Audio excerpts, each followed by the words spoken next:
Nagluto ako ng paksiw. Nagluto ako ng paksiw. Una, nilagay ko lang yung isda. Sunod, lagyan natin ng white onion, bawang. Sunod sa bawang, ilagay natin yung luya, pangpawala ng langsa. Nilagyan ko na rin ng sili, pangpaanghang. Lagyan din natin ng buong paminta. Huwag nyo din kalimutan lagyan ng mantika. Bukod sa luya, ito din yung nagpapawala ng langsa.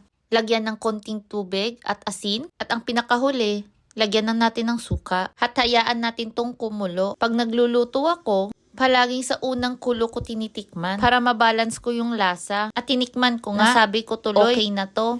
Yung isda pa lang ginamit ko dyan. Black meat ng isda. Nabili ko lang din yan sa 390 yen. Pag nagpaksiw ako ng isda, hindi pwedeng walang talong. Huli ko na din nilagay para hindi na masyadong maluto. Papakuluan lang natin hanggang kumapit yung lasa ng sabaw ng paksiw. Ito din yung paborito kong niluluto. Pagdating sa lutong isda, tumatagal din ng 1 linggo yung ganitong luto na hindi napapanis o nasisira. Kaya sabi nga nila, Pasko, paksiw. Kasi parang maabutan pa ng Pasko yung paksiw. At luto na nga yung paksiw. Ito pala yung hapunan ko ngayong araw. Ito yung version ko ng paksiwng isda. Tara, kain.